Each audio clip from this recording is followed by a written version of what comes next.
Self discipline या आत्मानुशासन, इसकी जो कॉमन डेफिनेशन है वो ये है सही समय पर ज़रूरी काम करने की योग्यता, चाहे उसे आपको करना पसंद हो या ना हो।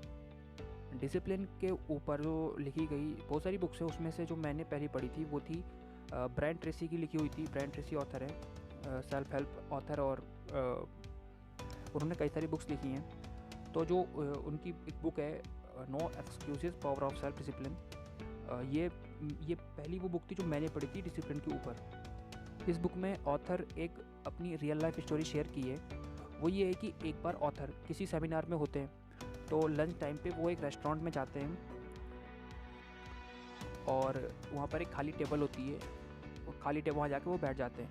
तभी वहाँ पर एक बुजुर्ग आदमी आता है, तो रेस्टोरेंट में सारी सीट फुल होती हैं और जिस वजह से वो इधर उधर देखने लगते हैं वो बुजुर्ग आदमी।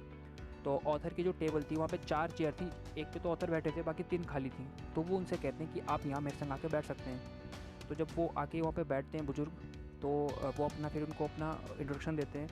जब बुजुर्ग अपना नाम बताते हैं तो वो अपना नाम बताते हैं कॉप मेयर।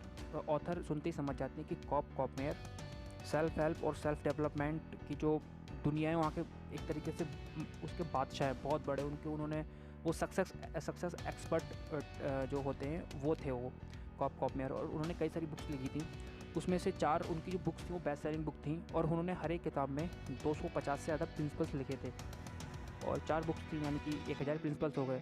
तो ब्रायन ट्रेसी ने, जो ऑथर है ब्रायन ट्रेसी ने कॉप मेयर से पूछा कि जो 1000 प्रिंसिपल्स आपने दिए हैं, इनमें से सबसे ज़्यादा इंपॉर्टेंट आप किसको मानते हैं कि कौन सा ऐसा प्रिंसिपल है इन 1000 में से जो सबसे ज़्यादा इंपॉर्टेंट हो। तो ये क्वेश्चन सुनते ही कॉप मेयर ने एकदम आंसर दिया, सेल्फ डिसिप्लिन यानी कि आत्मानुशासन। और उन्होंने आगे जो कहा वो बहुत इंपॉर्टेंट है। उन्होंने कहा कि बिना सेल्फ डिसिप्लिन के जो बाकी के 999 जो बाकी प्रिंसिपल बचते हैं, 999 प्रिंसिपल बचते हैं, वो सब बेकार हैं। और इस बात को हाईलाइट करके ब्रायन ट्रेसी ने अपनी बुक में लिखा हुआ है इस पूरी स्टोरी को। तो उन्होंने कहा कि, और उन्होंने कई और एग्जांपल भी दिए, जैसे पॉपुलर अमेरिकन एक ऑथर थे अल्बर्ट हवार्ड, उन्होंने भी ये कहा था सक्सेस को लेकर कि सेल्फ डिसिप्लिन, अगर कोई किसी में है, ये है अपने आप को डिसिप्लिन रखने की, तो वो लाइफ में उसके सक्सेसफुल होने के चांस बढ़ जाते हैं। और इस बुक में सक्सेस की एक सबसे अच्छी जो डेफिनेशन जो मुझे लगती है वो दी गई है। इसमें ये दिया गया है, मैं एग्जैक्टली वर्ड टू वर्ड पढ़ता हूँ। अपने मनचाहे तरीके से जीवन जीने की योग्यता, अपने चुने हुए लोगों के साथ काम करने और अपनी मनचाही परिस्थितियों में केवल वही चीज़ें करना जिसे आप करना चाहते हैं। अगर ऐसा है तो आप सक्सेसफुल है। ये वो डेफिनेशन है जो इस बुक में no exclusive power of self discipline, इसमें जो ब्रायन ट्रेसी ने लिखी है, इसमें दी गई है। अब इसमें आगे जो ऑथर कहते हैं कि ऐसी जब हम सब चाहते हैं कि हम डिसिप्लिन रहें, तो प्रॉब्लम कहाँ पर आती है कि क्यों हम डिसिप्लिन लाइफ स्टाइल को फॉलो क्यों नहीं कर पाते हैं। तो उन्होंने इसका एक रीज़न दिया है कि हम ज़्यादातर टाइम, यानी कि जब तक एक्सटर्नल प्रेशर ना हो, बाहर से कोई प्रेशराइज हमें ना करे, तो हम हमेशा वो वाला पाथ चूज़ करते हैं जो लीस्ट रेजिस्टेंस, या और जो मतलब लीस्ट रेजिस्टेंस का मतलब होता है आसान रास्ता। मतलब जैसे अगर हम 2 काम है तो जो आसान होगा हम वो पहले उठा लेते हैं। जबकि हमें ज़्यादातर देखा है कि जो काम जितना बड़ा होता है उसमें उतनी ज़्यादा प्रॉब्लम आती है। रेजिस्टेंस का मतलब होता है कि एक तरीके से प्रतिरोध करना, किसी चीज़ को रोकना। तो बड़ा काम होगा तो आपको उसको जो बड़ा काम करने में ज़्यादा एनर्जी, एफर्ट्स, टाइम भी लगेगा। तो और हमारी आदत होती है कि जब तक कोई बाहर से नहीं बोल रहा है हम आसान रास्ता चूज़ करते हैं। दूसरा उन्होंने कहा था कि हम हमेशा ऐसी चीज़ों के बारे में ढूंढते रहते हैं, बातें करते हैं जिससे एकदम रिजल्ट मिल जाए। जबकि जो बड़ी सक्सेस होती है वो बहुत लॉन्ग टर्म जो आपकी गोल सेट करते हैं हम उसके बाद उसको लॉन्ग टर्म में हमें बहुत टाइम, एफर्ट्स, एनर्जी, बहुत कुछ उसमें करना पड़ता है, तब मिलता है। जबकि हमारी आदत क्या है, पहली पाथ ऑफ लीस्ट रेजिस्टेंस, हम ऐसा पाथ चूज़ करते हैं जो आसान हो, जिसमें कम प्रॉब्लम्स हों, एफर्ट्स भी कम हो। और दूसरा जो उन्होंने बताया कि हम हमेशा कुछ ऐसा चूज़ करते हैं जिसमें एकदम हमें रिजल्ट मिले, मतलब करना स्टार्ट किया और रिजल्ट मिलना स्टार्ट हो, जबकि हमेशा ऐसा होता नहीं है। अपने काम में सक्सेसफुल होने के लिए उन्होंने जो बताया है ब्रायन ट्रेसी ने इस बुक में, उन्होंने ये कहा है कि सबसे पहले आपको अपनी लाइफ में गोल सेट करने हैं, लॉन्ग टर्म गोल, और उनको फिर छोटे छोटे पार्ट में डिवाइड करना है, और फिर आपको प्लानिंग करनी है कि आपको कैसे करना है।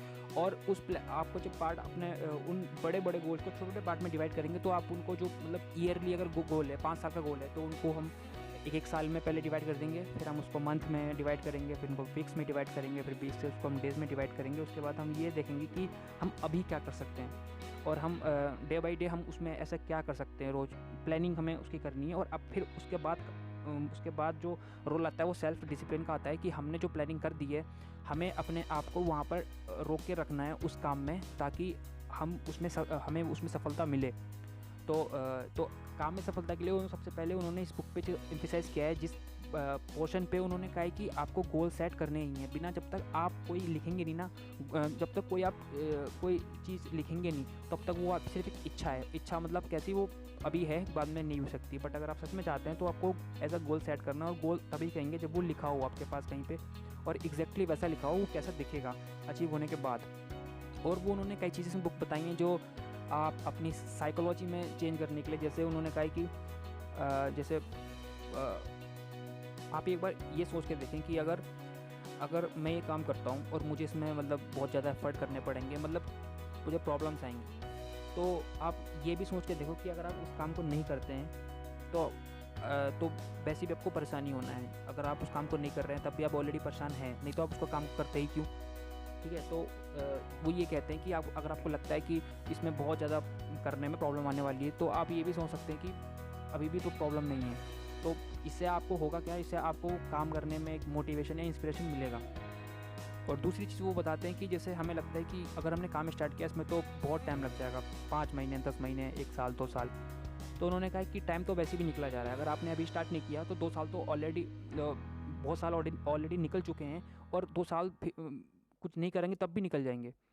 तो अगर हमें लगता है कि टाइम लगेगा, बहुत ज़्यादा टाइम लग जाएगा इस चीज़ में, तो एक बार ये सोच के देखें कि टाइम तो वैसे भी निकल जाएगा, तो उसका अगर आप यूज़ कर लेते हैं तो हो सकता है जो हमने चीज़ें जो सोची थी हमें मिले वो मिल जाएँ। और उन्होंने जो मेन चीज़ बताई कि अपने जो काम है जो कर रहे हैं हम, उनका ना हमें रिकॉर्ड रखना चाहिए रिटर्न में, ताकि अगर हम उनको लिख के रखेंगे तो हमें अपने आप को हम कंपेयर कर पाएंगे अपने आप को कल से, मतलब जो बीत चुका कल है वहाँ से, कि हम कितना इम्प्रूव कर रहे हैं। अगर लिखा नहीं होगा तो हमारे पास कोई मेज़र नहीं होगा कि हम किस तरीके से, जैसे अगर हम कोई रनिंग कर रहा है तो वो रनिंग अपनी देखने के लिए कि कितनी इम्प्रूव हो रही है। रोज़ 5 किलोमीटर दौड़ रहा है, 5 किलोमीटर दौड़ने के लिए उसको रोज़ 15 मिनट लग रहे हैं, ठीक है, और उसको टाइम को घटाना है, तो वो तभी मेजर कर सकता है अगर वो लिख रहा हो कहीं पर, उसको पता हो कल मैंने इतना मिनट इतना सेकंड किया था, आज थोड़ा कम। तो अपनी वो इम्प्रूवमेंट अपने आप को इम्प्रूव करने के लिए जो आप काम कर रहे हैं उसका रिकॉर्ड रखना बहुत ज़रूरी है, और वो भी लिखित में। अगर लिखा होगा तो हम उसको मेज़र भी कर पाएंगे। और इसमें इन्होंने बुक में एक जो लोग लिखते हैं अपने गोल्स या अपने जो भी प्लान है उनको लिखते हैं, तो आप उसमें सक्सेसफुल होने के चांसेस होते हैं वो 1100% बढ़ जाते हैं, 1100% चांसेस बढ़ जाते हैं। और उन्होंने एक सर्वे हुआ था, उस सर्वे में ये था कि जो न्यू ईयर के रेजोल्यूशंस लोग लेते हैं, तो उन्होंने दो ग्रुप बनाए, एक वो जिन्होंने लिखे थे और वो जिन्होंने नहीं लिखे थे। तो जिन्होंने नहीं लिखे थे उसमें से केवल 4% ही लोग अपने गोल्स अचीव करने में सक्सेसफुल हुए, और जिन्होंने लिख लिए थे गोल्स अपने, उसमें से 44% लोगों ने अपना जो गोल था उसको अचीव किया। यानी कि जो पहला ग्रुप था जिन्होंने लिखे नहीं थे उसमें से केवल 4% लोग सक्सेसफुल हुए, बट जिन्होंने लिखा था उसमें से 44% लोग सक्सेसफुल हुए। इसका मतलब ये है कि जो लोग लिख लेते हैं चीज़ों को, उनके सामने होता है कि मुझे क्या करना है और कैसे करना है, तो उनके सक्सेसफुल होने के चांसेस 1100% तक बढ़ जाते हैं।